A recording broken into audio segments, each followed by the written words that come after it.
represent Yogaville. We had notice of this pipeline about 4 years ago. And I remember Jeeva Abbatte, Chad, Oba, Diani, several other people here. I'm sorry if I leave you out. But we all got together knowing that this pipeline was coming our way. So my first inclination, being concerned about the growth of Yogaville, was how we were going to make use of a pipeline that was coming our way. And I was just learning about natural gas. So I thought, natural gas, maybe we'll get some natural gas. So we went to the first Dominion hearing, and Dominion said, well, this isn't for you. We just need your land. We're going down to these other areas. And I said, well, are they in desperate need? And they said, well, they're already served by other pipelines, but we're going to bring cheaper gas. So after 4 years of study and research, they're not getting any cheaper gas. It's going to cost them more because of the cost of transporting it. But Dominion's going to make a big profit at the harm of many of us. So our community is on the banks of the James River. And of course, we set this up because we wanted to be away from the hustle and bustle. We have 600 acres with 150 people in our community. About 100 of them are staff, teachers, senior members that instruct all the classical yoga teachings involving prayer and meditation. And it's required that we have peace, quiet, and health, all of which will be challenged by a pipeline and a compressor station not far from our community. So we can see on this map, if you have a microscope, the pipeline is right here.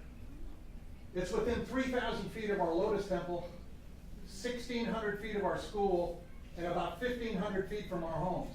All of this is in the blast area, according to the Pipeline Hazardous Materials Administration, and for any fire, the entire community and the surrounding community of another 100 people is in danger.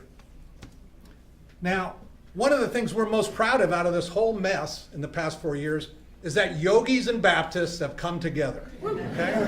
So we're happy. We have friends in the Baptist community we couldn't have dreamed of. Okay? And we've joined in this fight with all of you as well. So this is key.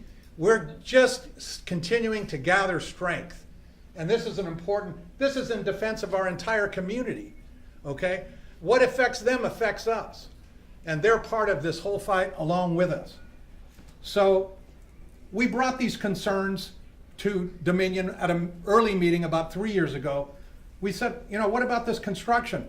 And I even brought up the issue of the turbines. I said, are you going to have wet turbines or dry turbines? Because the toxic emissions are different.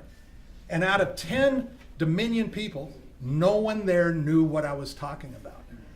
All they could talk about was cheap gas, jobs, and don't worry, it's going to be safe.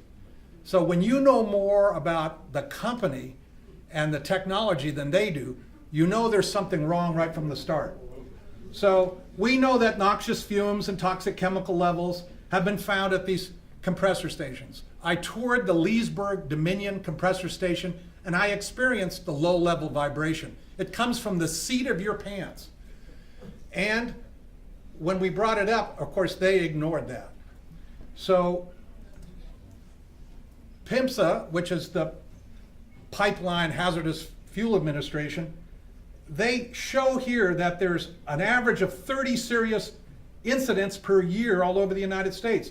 There's some 20 fatalities and numerous injuries and property destruction. So now we're going to get to the picture that Dominion didn't want us to show at a meeting about the seriousness of these compressor station and pipeline. They wanted to stop me from showing this picture.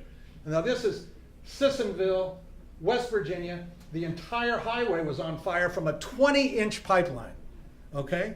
And 4 homes were destroyed. No one died, but there were destruction of property and so on.